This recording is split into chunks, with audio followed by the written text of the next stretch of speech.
गुरुग्राम जैसे सपनों के शहर में अपने सपनों का आशियाना खरीदने वाले को नित्य नए परेशानियों का सामना करना पड़ रहा है। बीपीटीपी पार्क मेंशन सोसाइटी के लोगों ने आज बीपीटीपी डाउन सोसाइटी को उनके साथ जबरन जोड़ने के प्रयास का विरोध करते हुए हरियाणा रियल एस्टेट विनियामक कार्यालय के समक्ष प्रदर्शन कर अपना विरोध जताया है। इस मामले को लेकर बीपीटीपी पार्क मेंशन के निवासी बलबीर सिंह ने बताया कि वो पिछले 4 वर्षों से इस सोसाइटी में रह रहे हैं। इस सोसाइटी का नक्शा 11 एकड़ में विभाग ने मंजूर किया था। अब उनके साथ लगे खाली पड़े प्लॉट पर बने सोसाइटी को बिल्डर द्वारा साजिशन उनके साथ जोड़ने का प्रयास कर रहा है। इसको लेकर उन्होंने विभाग को अपनी आपत्ति दर्ज करा चुके हैं। बावजूद इसके हमारी आपत्तियों को दरकिनार कर यह नक्शा पास कर दिया गया। साथ ही यहाँ के निवासियों ने बताया कि बिल्डर करीब 3 एकड़ जमीन पर 540 फ्लैट बना रहा है। साथ ही बिल्डर और अधिकारियों की मिलीभगत की उच्च स्तरीय जांच की मांग करते हुए बताया कि बिल्डर के मुस्टंडे ने उनके सोसाइटी गार्ड के साथ मारपीट कर अपनी मनमानी पर उतर आए हैं। साथ ही निवासियों ने बताया कि अगर हमारी मांगों की अनदेखी की गई तो हम अदालत का रुख करने को बाध्य होंगे। देखिए, हम लोगों ने घर खरीदे हैं और बीपीटीपी पार्क प्राइम में ही हम उसका हिस्सा है। अब रिसेंटली हमें मालूम पड़ा है कि जो नया प्रोजेक्ट डाउनटाउन 66 बन रहा है वो हमारा एफएआर यूज़ कर रहा है, जैसे आप लोगों को पता है। हमारा वो तो आपको मुद्दा पता चल गया होगा। हमारा एक और मुद्दा ये है कि हमारे लिए अब ये सेफ्टी एंड सिक्योरिटी थ्रेट बन गया है। आए दिन हमारे जो सिक्योरिटी स्टाफ है उनके साथ कोई बाहर से आके मिसबिहेव करता है। हमारी सोसाइटी के कैमरास जो बाहर लगे हुए हैं उनको तोड़फोड़ करता है, नष्ट करता है। तो ये हमारे लिए एक सेफ्टी एंड सिक्योरिटी थ्रेट बन गया है कि हम अपनी सोसाइटी के बाहर भी हमें लगता है कि हम सेफ नहीं हैं।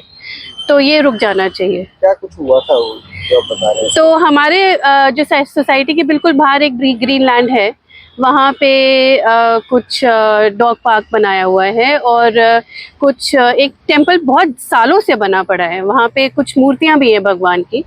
तो अभी रिसेंटली कुछ लोगों ने आधी रात को आके हमारे सिक्योरिटी स्टाफ को मारपीट करी, पूरा तहस नहस कर गए और अपना एक सिक्योरिटी बॉक्स वहाँ पे रखा हुआ है। वहाँ पे आके बाउंसर्स बैठते हैं। तो एक तरह से डराना धमकाना हमें शुरू कर दिया है। हमने पुलिस को शिकायत करी है, स्टेटमेंट्स लेकर जाते हैं। वहाँ से भी थोड़ी बहुत हेल्प मिली है, उससे ज़्यादा और कुछ। मैं भी पार्क प्राइम मेंशंस में रहता हूँ पिछले 4 साल से। और जब हमने सोसाइटी खरीदी, मैंने यहाँ पे लैंड अपार्टमेंट लिया था, तो जो रजिस्ट्री के टाइम पे जो मेरे को डॉक्यूमेंट दिखाया गया और जो मैंने बाद में इंक्वायर भी किया, जो नक्शा पास हुआ है वो 11 एकड़ की एक सोसाइटी पास हुआ और प्रॉपर्ली हमको हैंड ओवर कर दिया गया। अब हैंड ओवर करने के बाद इसमें जो एडजॉइनिंग लैंड्स हैं उनको इसके साथ मर्ज करने की कोशिश करी जा रही है, जिसको कि हम लोगों ने हमसे ऑब्जेक्शन मांगे हैं। हमने ऑब्जेक्शन दिए। ऑब्जेक्शन देने के बाद हमें लगा कि क्योंकि डिफरेंट लॉ है, हरेरा का भी है और बाकी जो लॉ कहते हैं कि आप ऐसे मर्ज नहीं कर सकते बिना कंसेंट के, वो सब हमने मेंशन करके और हर फोरम पे सीटीपी के यहाँ, डीटीपी के यहाँ उसको जमा कराया। अब इसके बाद अचानक से एक दिन हमको पता चलता है कि बिना हियरिंग दिए वो इन्होंने नक्शा पास कर दिया है। मेरा पॉइंट सिर्फ यहाँ पे ये है सर कि उस हमारे 11 एकड़ की लैंड के आसपास बहुत लैंड है। आज ये 3 एकड़ को जोड़ रहे हैं, कल को किसी और को हमारे साथ जोड़ते जाएंगे, तो हमारे राइट्स कहाँ पे है? हमारे साथ कोई कुछ भी कर लेगा आकर।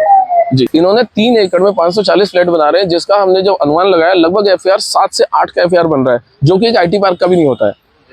इतना एफआईआर तो मुंबई में भी नहीं चलता है जितना ये हमसे गुड़गांव में एफआईआर ले रहे हैं। सो ये प्रॉपर एक स्कीम है जिसमें सभी लोग मिले हुए हैं और स्कीम के तहत ये लोग एक जो वर्चुअल एफआईआर है जो कहीं एग्जिस्ट नहीं करता है। एफआईआर का सीधा रिलेशन लैंड के साथ होता है। जितना अवेलेबल लैंड है, इसका एफआईआर का मतलब ही है फ्लोर एरिया रेशियो जो हम बोलते हैं, तो जितना बड़ा प्लॉट है उसके प्रोपोर्शन में दिया जाता है आपको। अब प्लॉट जरा सा है, अब पता नहीं कहाँ से इतना सारा टीडीआर पॉलिसी, टीओडी पॉलिसी, ये पॉलिसी, वो पॉलिसी सब मिला के, जहाँ पे उस 3 एकड़ पे मात्र 24,000 मीटर बनता था एफआईआर, वहाँ पे 91,000 मीटर ये एफआईआर ले चुके हैं। सर देखिए, लापरवाही तो इसमें डेफिनेटली जो हमारे रक्षक हैं वो सरकार है, विभिन्न डिपार्टमेंट है, उनकी जिम्मेदारी है। हमने जब रजिस्ट्री कराते हैं तो हम इतनी मोटा एक रजिस्ट्रेशन फीस देते हैं, वो इसी बात का देते हैं ना कि हमारे अधिकार को कुछ हो। तो हमारे लिए तो सर सरकार में डीटीपी डिपार्टमेंट ने कुछ नहीं किया, अब हरेरा है, देखो यहाँ पे हमारा कुछ होता है कि नहीं होता है। बाकी सरकार के जितने विभिन्न डिपार्टमेंट है उनसे अभी तक कोई हमें खास कुछ मिला नहीं है। हम लोग ऑलरेडी हाई कोर्ट में रिट डालने जा रहे हैं, ये ऑलरेडी हमारी प्रिपरेशन हो चुकी है। हम अब और ज्यादा सरकार के भरोसे नहीं बैठेंगे। नया यहाँ पर प्रोजेक्ट एक्सटेंशन फेज बना के ला रहे हैं। जो हमारा प्रोजेक्ट 2010 से शुरू हुआ है, आज तक 2024 तक ये फेजिंग की कोई बात ही नहीं कर रहे थे। अचानक से इन्होंने नया फेज बना के उसके अप्रूवल के लिए डाल दिया है, और वो भी हमारी बिना परमिशन के।